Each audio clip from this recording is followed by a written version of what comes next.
here to talk about ranging markets and choppy market. So, firstly, we will be discussing what is a ranging market. Well, ranging markets are pretty straightforward. They are often called sideways market because their natural nature makes them appear to drift to the right horizontally.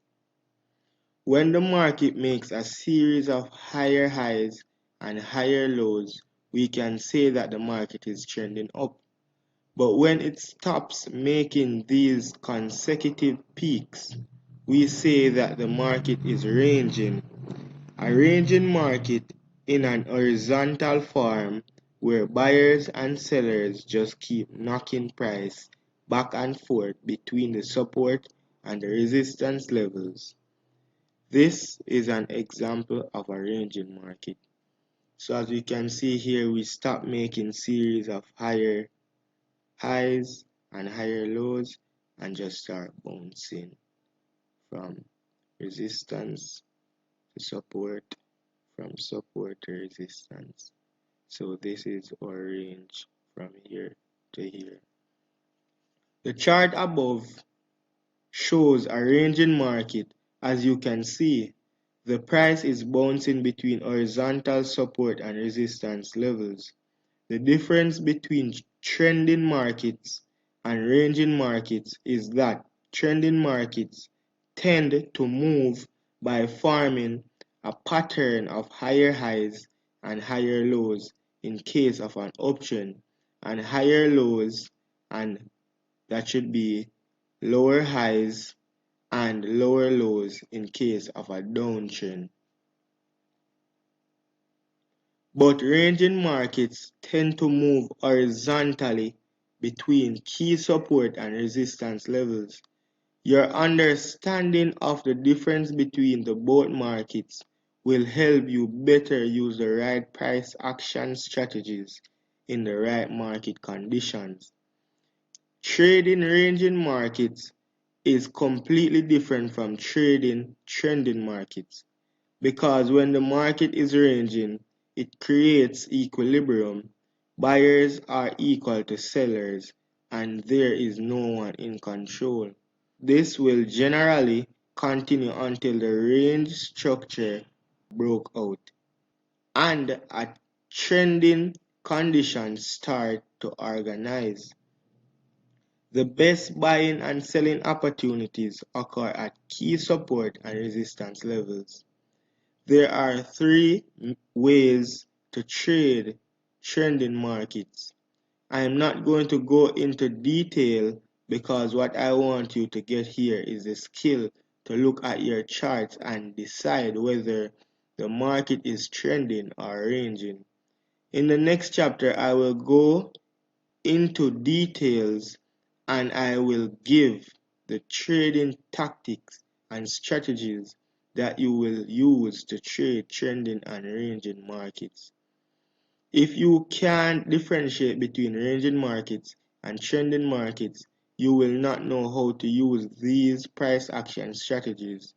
The first way to trade ranging market is by waiting for price to approach support and resistance levels, then you can buy at key support levels and sell at key resistance levels. The illustration below shows where market trending up, we hit this resistance, we come back down into the support, and you can buy at the support, and then you can also buy at the support again to the resistance area, where you can sell at the resistance area here back to the support. You can sell at this resistance area here back to the support. As you can see, the market is moving horizontally. In this case, the best buying opportunities occur at the support level, and the best selling opportunities occur at resistance levels. The second way of trading ranging markets is by waiting for the breakout from either the support level are the resistance levels. When the market is ranging, no one knows what is going to happen. We don't know who is going to be in control of the market. This is why you have to pay attention to the boundaries. But when one of the players decide to take control, which the players are buyers and sellers, take control of the market, we will see a breakout of the support or the resistance levels. The breakout means that the ranging period is over and the beginning of a new trend will take place. Right here is an illustration of a breakout where we were ranging from resistance to support, support to resistance. We were ranging and then we had a breakout right here. So right here we see that buyers took control over sellers. That's why we had a breakout to the upside. As you can see, the market was trading between, this should be trending.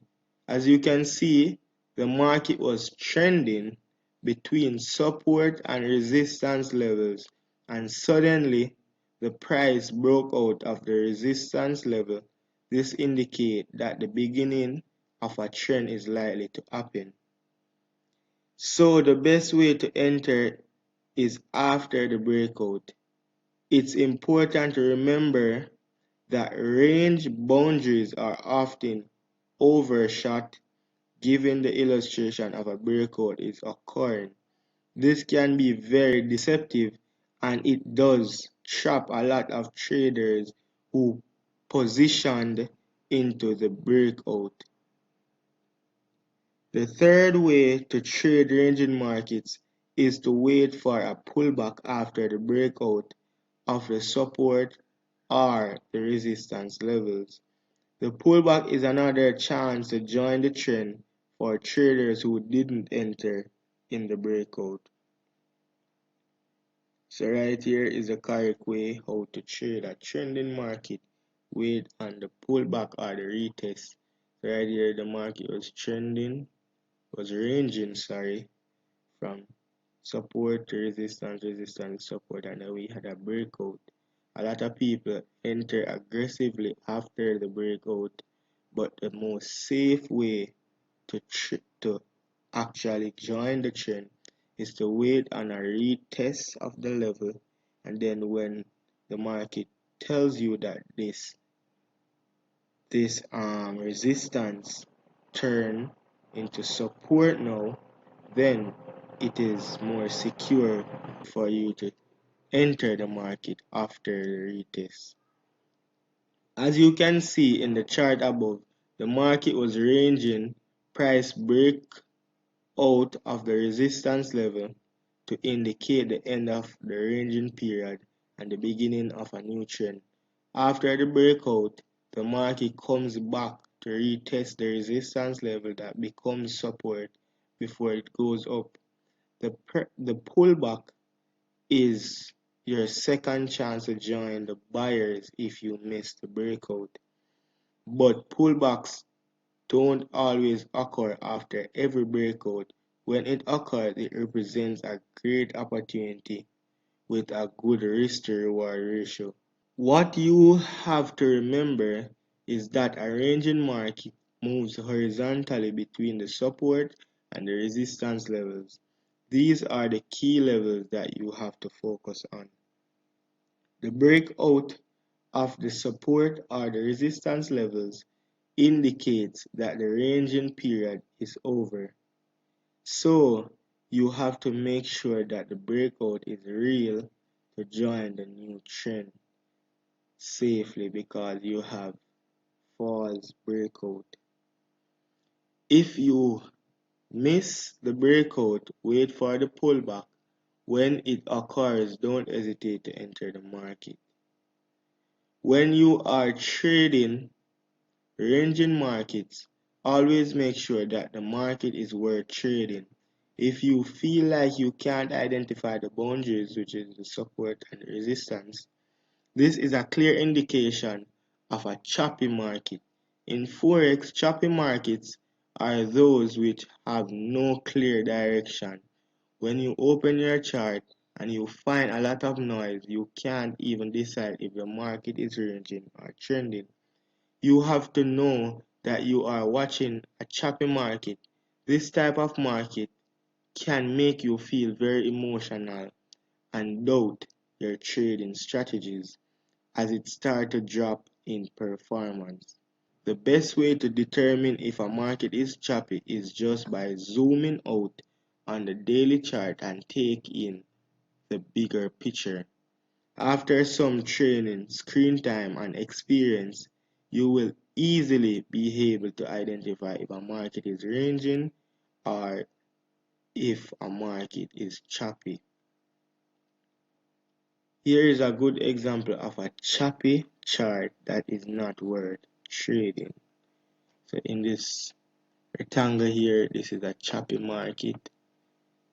We don't have a clear resistance and support, and the market is definitely not making series of higher highs and higher lows or lower highs and lower lows.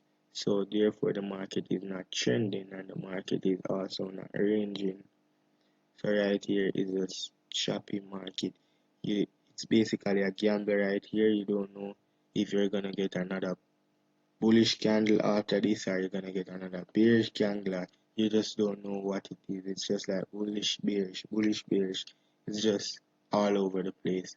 Notice in the chart above, the price action in the highlighted area is very choppy and it is moving sideways in a very small tight range.